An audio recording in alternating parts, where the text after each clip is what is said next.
आज हम भारत के भौतिक प्रदेश यानी प्राकृतिक प्रदेश का अध्ययन करेंगे कि भारत को कितने प्राकृतिक यानी भौतिक प्रदेशों में बांटा गया है। भारत के भौतिक या प्राकृतिक प्रदेश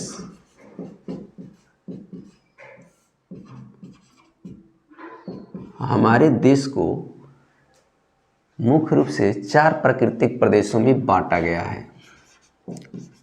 4 प्राकृतिक प्रदेश में बांटा गया है।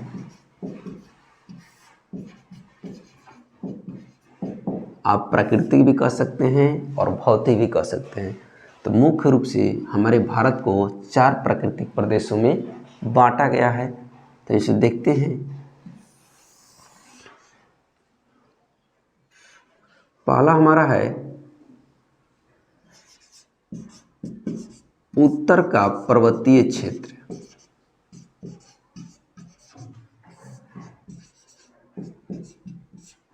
दूसरा हम देखेंगे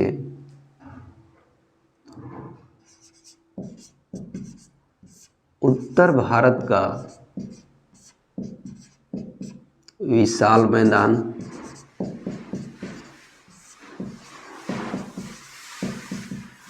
या इसको हम सतलज, गंगा और ब्रह्मपुत्र का मैदान भी कहते हैं।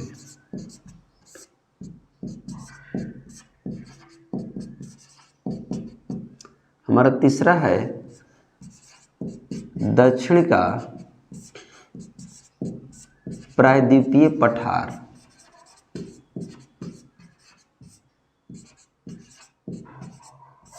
हमारा चौथा है समुद्र तटीय मैदान।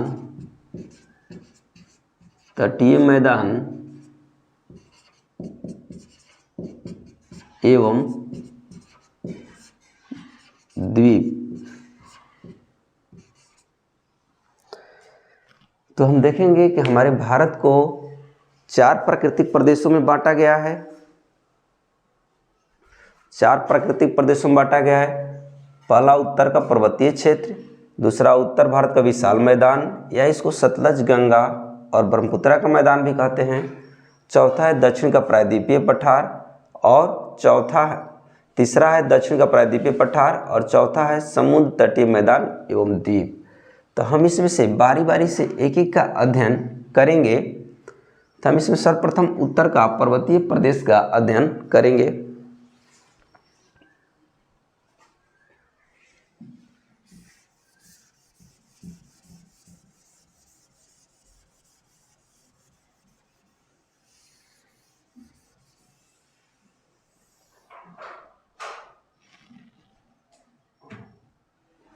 हम इसमें देखेंगे कि हमारा जो उत्तर का पर्वतीय प्रदेश है, जिसको हम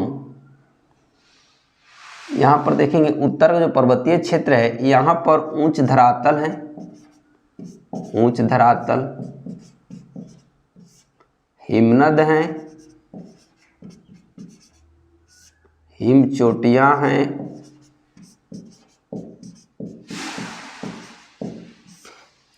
सघन वनस्पति है,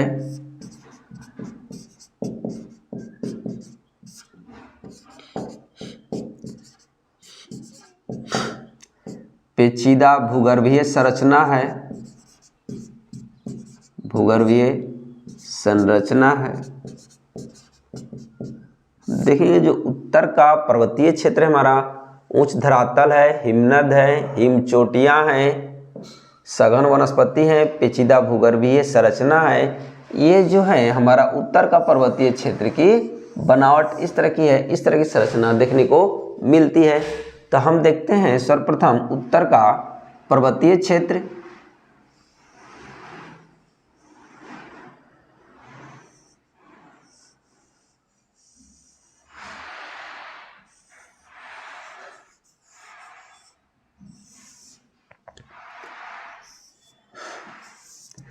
ये हमारा उत्तर का पर्वतीय क्षेत्र है। तो हम इसमें देखेंगे जो उत्तर का मेरा पर्वतीय क्षेत्र है, जिसको हम हिमालय कहते हैं, जिसको हम हिमालय कहते हैं, ये जो हिमालय है,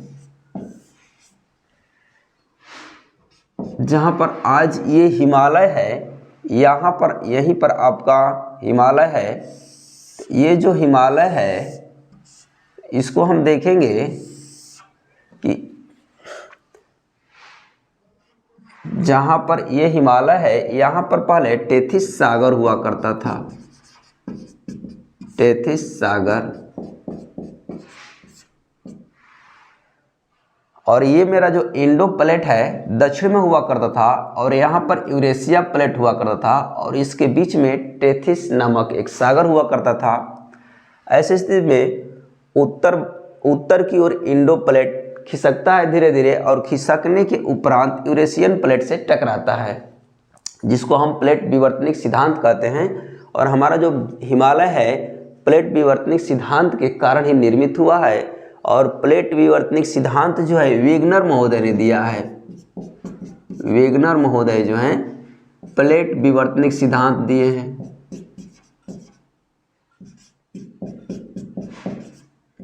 प्लेट विवर्तनिक सिद्धांत, या इसको हम प्लेट टेक्टोनिक सिद्धांत भी कहते हैं। तो इस सिद्धांत पर हिमालय का निर्माण हुआ है, और जहाँ पर आज हिमालय है वहाँ प्राचीन काल में टेथिस सागर हुआ करता था। टर्शियरी युग में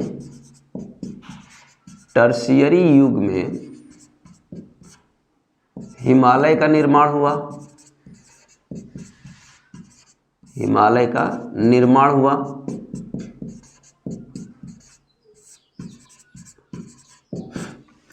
माने टर्शियरी युग में हिमालय का निर्माण हुआ। फिर हम देखेंगे ये जो मेरा हिमालय है पश्चिम में इसकी जो चौड़ाई है अधिक है, और पूर्व में इसकी चौड़ाई कम है। इसको हम देख लेते हैं। ये जो मेरा हिमालय है सिंधु नदी, यहाँ पर सिंधु नदी से बहती है, सिंधु नदी और ब्रह्मपुत्रा नदी, ये जो सिंधु नदी है और ये ब्रह्मपुत्रा नदी है। सिंधु और ब्रह्मपुत्रा के बीच, सिंधु नदी और ब्रह्मपुत्र नदी के बीच में 2500 किलोमीटर की लंबाई में हमारा हिमालय पश्चिम से पूरब या पूरब से पश्चिम की दिशा में फैला हुआ है।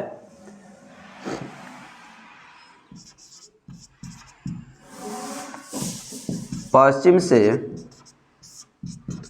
पूरब दिशा की ओर फैला हुआ है। यानी हमारा जो हिमालय है जम्मू कश्मीर के नांगा पर्वत और तिब्बत के, यहाँ पर तिब्बत है, तिब्बत के नामचा बरवा के बीच स्थित है।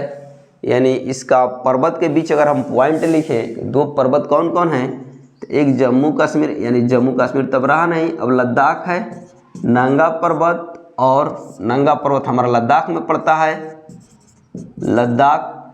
और इसके उपरांत देखेंगे पूर्व दिशा में तिब्बत में नामचा बरवा है, नामचा बरवा, इसके बीच दीर्घ मोड़ पाया जाता है। ये हमारा तिब्बत यानी कि चीन में है, इसको हम चीन लिख सकते हैं क्योंकि तिब्बत चीन को तिब्बत जो है चीन के अधिकृत है, यानी चीन ने इस पर कब्जा जमा लिया है।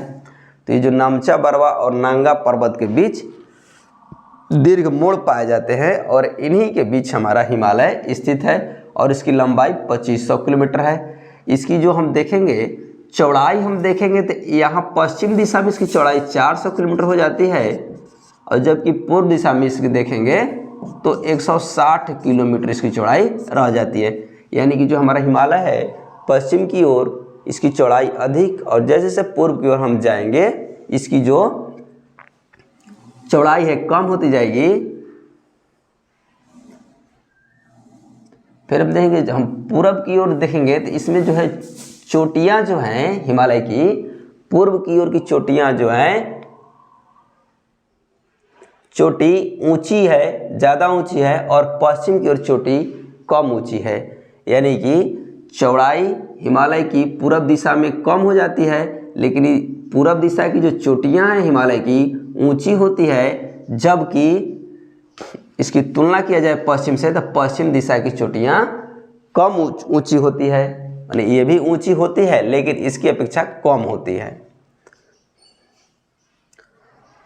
हमने देखा हिमालय हमारा क्या है, हिमालय हमारा एक नवीन वलित पर्वत है, नवीन वलित पर्वत है। और जहाँ पर आज हिमालय है वहाँ पर प्राचीन काल में टेथिस सागर हुआ करता था। टर्शियरी युग में इंडो प्लेट और यूरेशियन प्लेट, इंडो प्लेट और यूरेशियन प्लेट, ये हमारा इंडो प्लेट है, इंडो प्लेट, और यहाँ पर यूरेशियन प्लेट है, यूरेशियन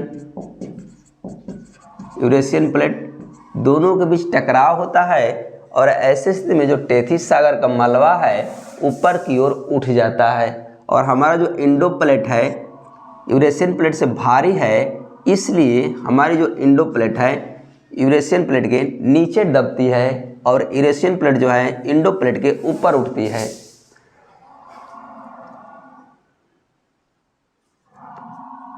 और हिमालय का जो क्षेत्रफल है 5 लाख वर्ग किलोमीटर है, 5 लाख वर्ग किलोमीटर है। हिमालय का क्षेत्रफल 5 लाख वर्ग किलोमीटर है। इसके अलावा हम देखेंगे कि हमारा जो ये हिमालय है 22 देशांतर रेखाओं के बीच पाया जाता है। टोटल 22 देशांतर रेखा के बीच है, टोटल 22 देशांतर रेखा के मध्य में हमारा हिमालय पाया जाता है।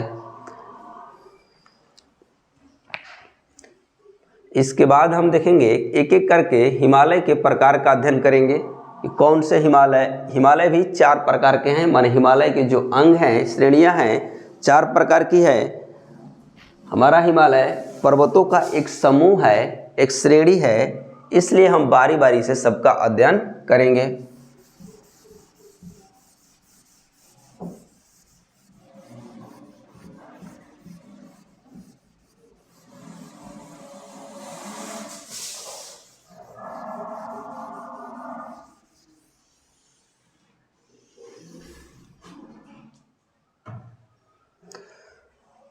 तो हम देखेंगे हिमालय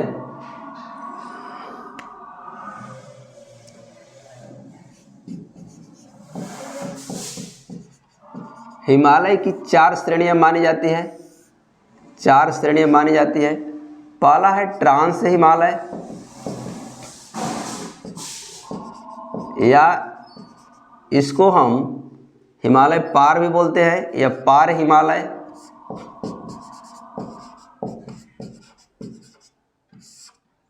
फिर इसके बाद हम देखेंगे कि महान हिमालय हमारा होता है, महान हिमालय। फिर इसके बाद लघु हिमालय,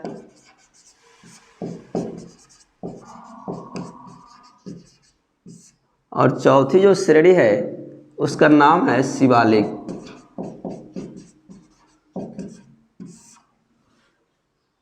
तो हम इसमें सबसे पहले ट्रांस हिमालय का अध्ययन करेंगे। जो ट्रांस हिमालय है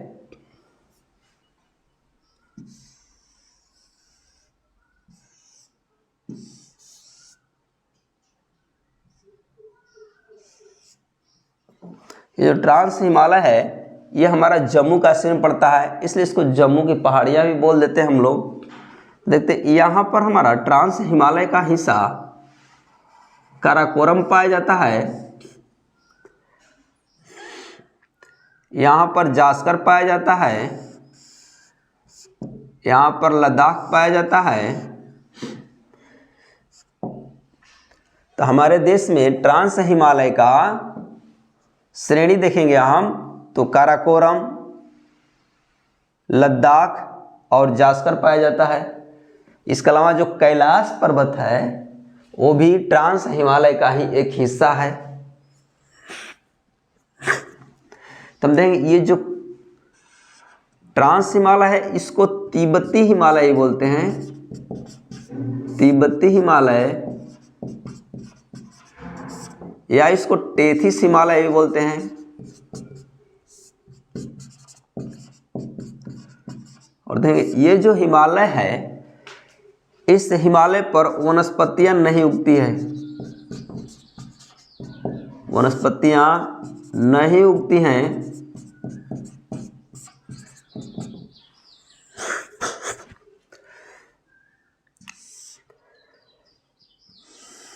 और इस हिमालय का निर्माण, हमारा जो हिमालय है उसके बहुत साल पहले यानी कि प्राचीन काल में हुआ है। माने हिमालय से इसका निर्माण जो है बहुत पहले हुआ है और हिमालय का निर्माण जो है ट्रांस हिमालय के बाद में हुआ है।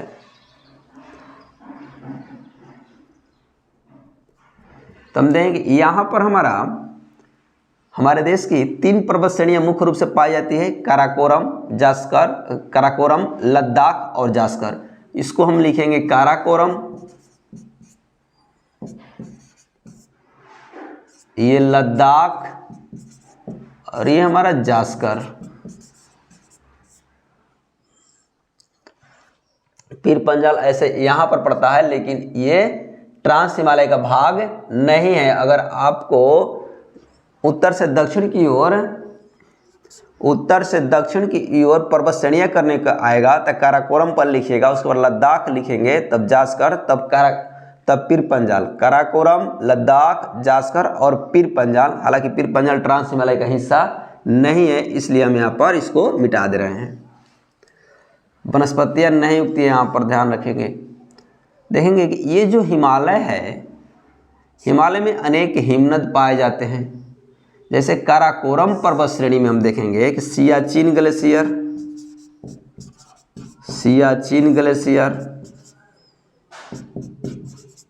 सियाचिन हिमनद, बाल्टोरा,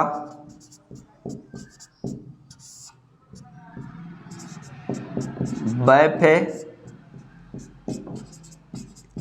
हिस्पर नामक हिमनद पाए जाते हैं। ये चारों हिमनद जो हैं काराकोरम श्रेणी में पाए जाते हैं और इसमें सबसे बड़ा हिमनद है तो उसका नाम है सियाचिन ग्लेशियर। सियाचिन ग्लेशियर भारत का सबसे बड़ा ग्लेशियर है। सियाचिन ग्लेशियर सबसे बड़ा ग्लेशियर है जो काराकोरम पर्वत श्रेणी में पड़ता है। इसके उपरांत देखेंगे भारत की सबसे ऊंची चोटी काराकोरम में ही पड़ता है। काराकोरम को पाकिस्तान में कृष्णगिरी बोलते, काराकोरम को कृष्णगिरी भी कहते हैं और इसकी सबसे ऊंची चोटी K2 या इसको हम गार्डविन ऑस्टिन बोलते हैं, गार्डविन ऑस्टिन। तो काराकोरम श्रेणी की सबसे ऊंची चोटी K2 या गार्डविन ऑस्टिन है, जिसको पाकिस्तान में शाह गौरी के नाम से जाना जाता है। ये जो हमारा K2 है इसको पाकिस्तान में शाह गौरी के नाम से जाना जाता है, क्योंकि ये पाक अधिकृत कश्मीर में पड़ता है।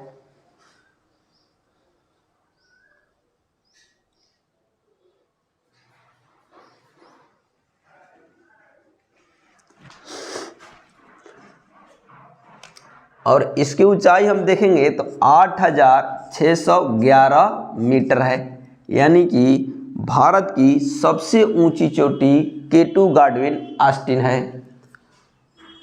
फिर इसके बाद हम देखेंगे ये जो लद्दाख है, लद्दाख पर्वत श्रेणी जो ट्रांस हिमालय का भाग है, लद्दाख, इस पर एक चोटी पाई जाती है जिसका नाम है राकापोसी। चोटी का मतलब होता है उस पर्वत का सबसे ऊंचा भाग, जैसे ये हो गया, ये ऊंचा भाग है तो ये चोटी कहलाएगा। तो देखेंगे कि लद्दाख की जो राकापोसी है विश्व की सबसे बड़ी ढाल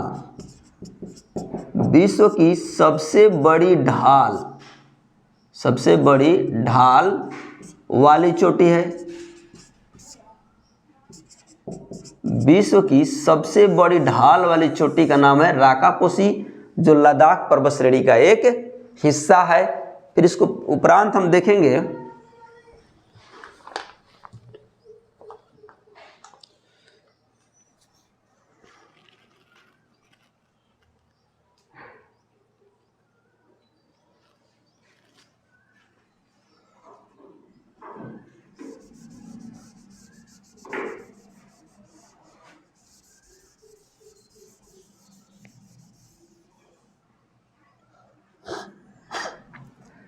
लद्दाख ये लद्दाख जो है यहाँ पर देखेंगे तो सिंधु नदी बहती है। ऐसे सिंधु नदी लद्दाख और जास्कर के बीच में बहती है, यानी कि सिंधु नदी ये बह रही है ऐसे। और इधर देखेंगे तो लद्दाख है और इधर देखेंगे तो जास्कर है, यानी कि हमारी जो सिंधु नदी है लद्दाख और जास्कर पर्वत श्रेणियों के मध्य से बहती है। ऐसे में देखेंगे कि यहाँ पर जो लद्दाख है, लद्दाख पर्वत श्रेणी, ये वाली श्रेणी, इसके ऊपर से ऐसे एक नदी बहकर आती है जिसका नाम है श्योक। तो श्योक नदी,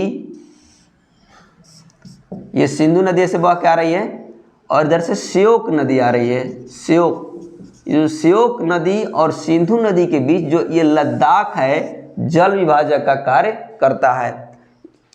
इस बात को जरूर नोट कीजिएगा कि सिंधु नदी लद्दाख पर्वत श्रेणी और जास्कर पर्वत श्रेणी के बीच में बहती है। इस बात को आप नोट रखेंगे।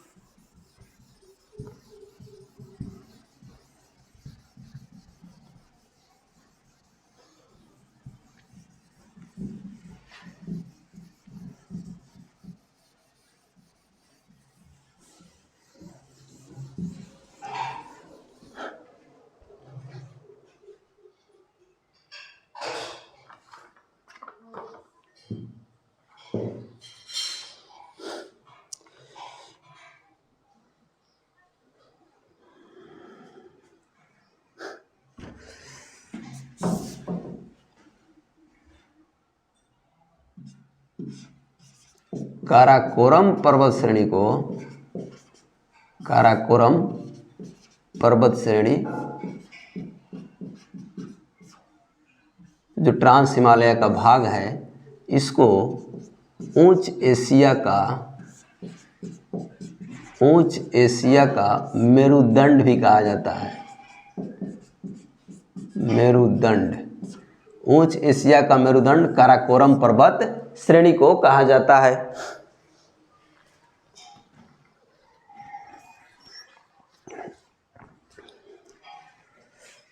इसके बाद हम देखेंगे ट्रांस हिमालय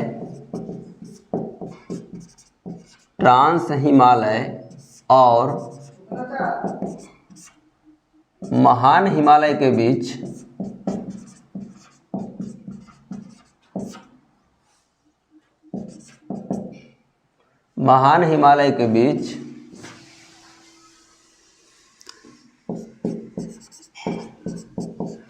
हिंज लाइन पाई जाती है।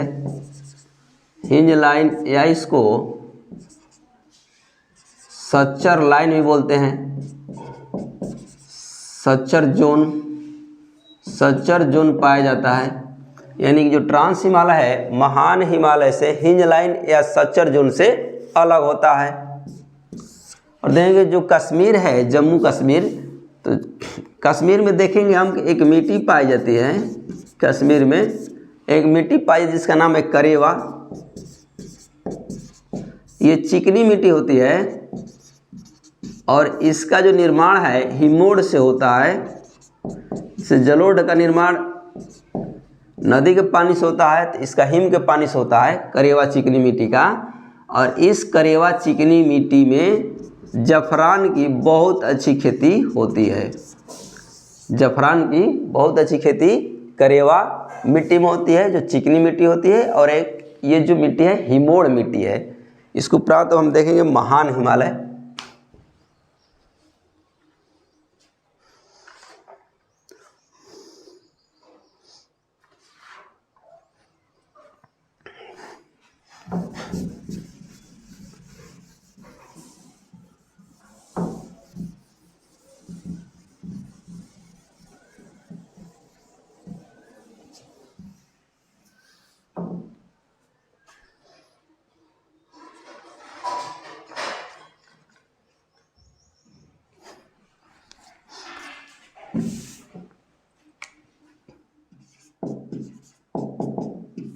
महान हिमालय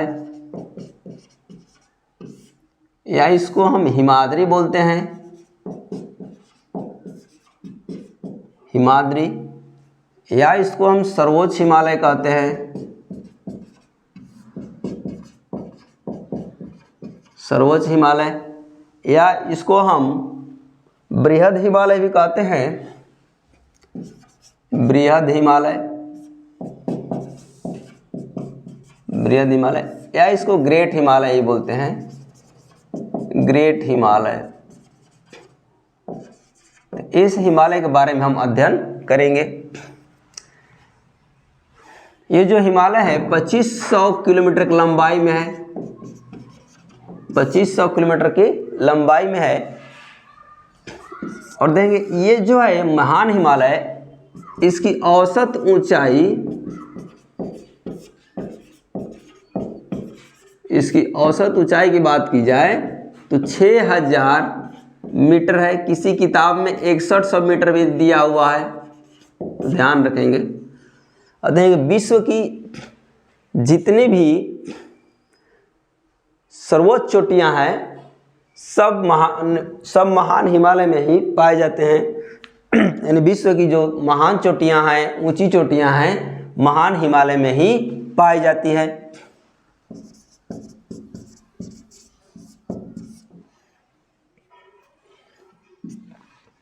तो महान हिमालय में देखेंगे कौन कौन सी चोटियां पाई जाती है। नामचा बरवा, नामचा,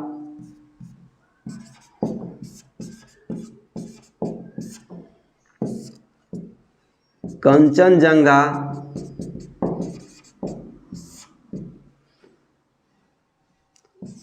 मकालू, एवरेस्ट,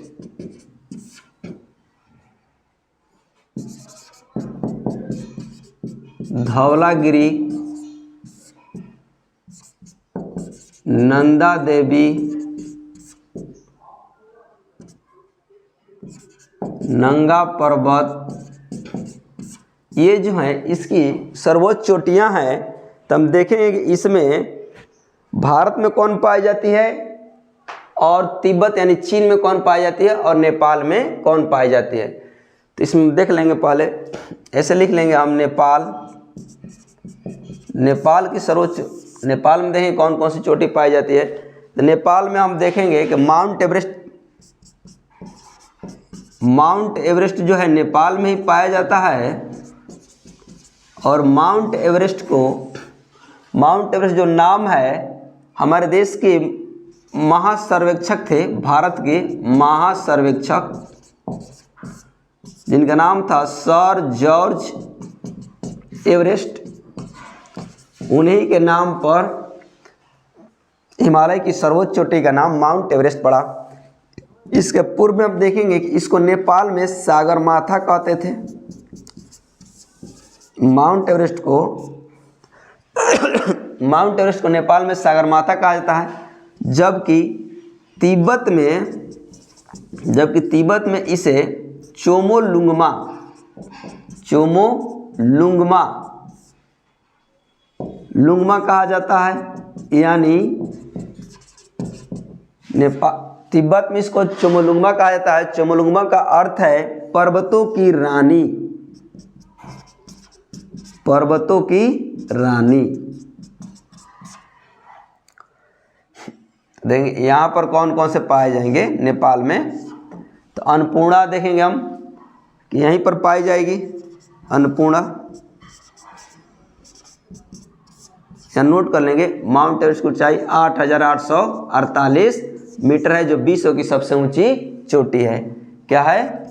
विश्व की, माने हिमालय की ही नहीं, हिमालय की ही नहीं, पूरे विश्व की ऊंची चोटी है। विश्व की सर्वोच्च चोटी माउंट एवरेस्ट है, या हिमालय की सर्वोच्च चोटी माउंट एवरेस्ट है। दोनों बातें सत्य हैं। माने विश्व की सबसे ऊंची चोटी का नाम माउंट एवरेस्ट, और हिमालय की सबसे ऊंची चोटी का नाम माउंट एवरेस्ट है। इसके बाद में अन्नपूर्णा है, नेपाल में हिमालय की एक चोटी है जिसका नाम है अन्नपूर्णा। इसके बाद हम देखेंगे कि धौलागिरी है,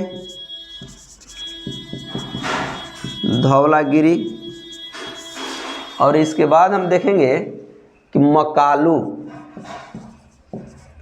मकालू यानी कि नेपाल में पाए जाने वाले हिमालय की चोटियाँ माउंट एवरेस्ट, अन्नपूर्णा, धौलागिरी और मकालू हैं। इसी तरह हम भारत में अध्ययन कर लेंगे कि हमारे भारत में कौन कौन से ऊंची चोटी पाई जाती है।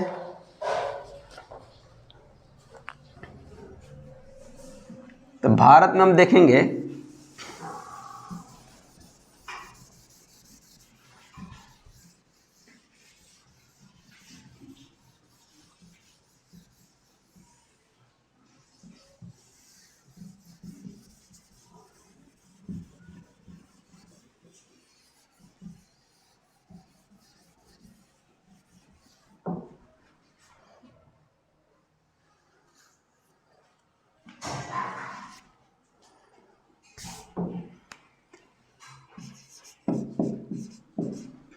भारत में देखेंगे कि कौन कौन है।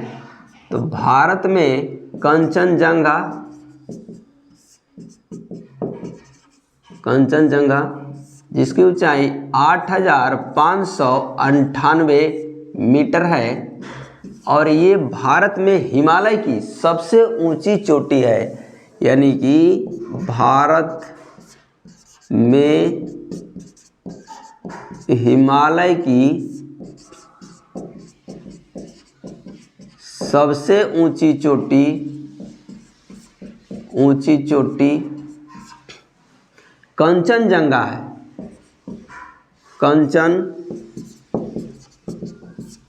कंचनजंगा है। जबकि दूसरा हम देखेंगे भारत में हिमालय की दूसरी सबसे ऊंची चोटी, ऊंची चोटी देखेंगे हम तो उसका नाम है नंगा पर्वत, जो आपका लद्दाख में पड़ता है। नंगा पर्वत हमारे देश में हिमालय की दूसरी सबसे ऊंची चोटी है, जबकि भारत में हिमालय की सबसे ऊंची चोटी का नाम है कंचनजंगा। तो इस बात को नोट करेंगे। और देखा जाए कि भारत की सबसे ऊंची चोटी, भारत की सबसे ऊंची चोटी हम देखेंगे तो उसका नाम है K2 या इसको गाडविन ऑस्टिन बोलते हैं, गाडविन ऑस्टिन बोलते हैं। तो इस बात को नोट करेंगे। और पाकिस्तान में इसको शाहगौरी बोलते हैं। पाकिस्तान में क्या बोलते हैं? शाहगौरी। देखिएगा तो आप नोट कर लेंगे। भारत की सबसे ऊंची चोटी K2 है जो लद्दाख में पड़ता है। भारत में हिमालय की सबसे ऊंची चोटी कंचनजंगा है जो सिक्किम राज्य में पड़ता है, ये सिक्किम राज्य में पड़ता है। फिर भारत में हिमालय की दूसरी सबसे ऊंची चोटी ये नंगा पर्वत है। अब देखेंगे ये जो नामचा बरवा है जो सबसे पूर्व में स्थित नामचा बरवा, ये जो नामचा बरवा है हिमालय की पूर्व में स्थित चोटी है, सबसे पूर्व में ही है और ये पड़ता है तिब्बत में, तिब्बत में। इस बात को नोट कर लेंगे। माने सबसे पूर्वी चोटी नामचा बरवा और पश्चिमी चोटी का नाम है नंगा पर्वत। इस बात को ध्यान रखेंगे कि हिमालय की पूर्वी चोटी का नाम नामचा बरवा और पश्चिमी चोटी का नाम नंगा पर्वत है।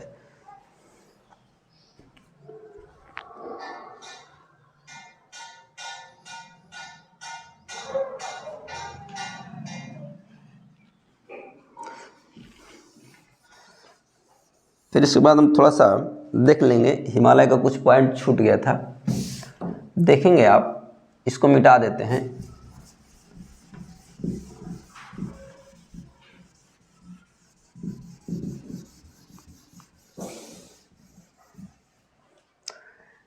जैसे में हमारा जो हिमालय है इसका जो ढाल हम देखेंगे तो इसका ढाल कुछ इस तरह से है।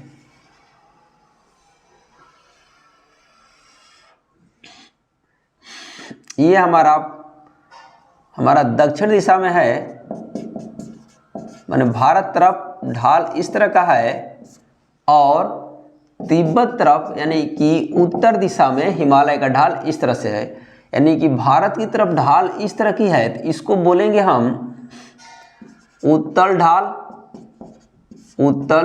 ढाल यानी कि कॉन्वेक्स स्लोप, यानी कि इसको और बोल सकते हैं उन्नतोत्तर ढाल, और इसको बोलते हैं अवतल ढाल या नतोदर ढाल,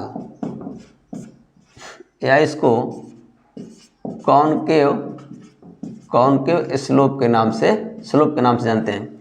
देखिएगा, भारत की तरफ से ढाल जो है उत्तल है, इस तरह की है, तो ऐसे स्थिति में इस तरह की थोड़ा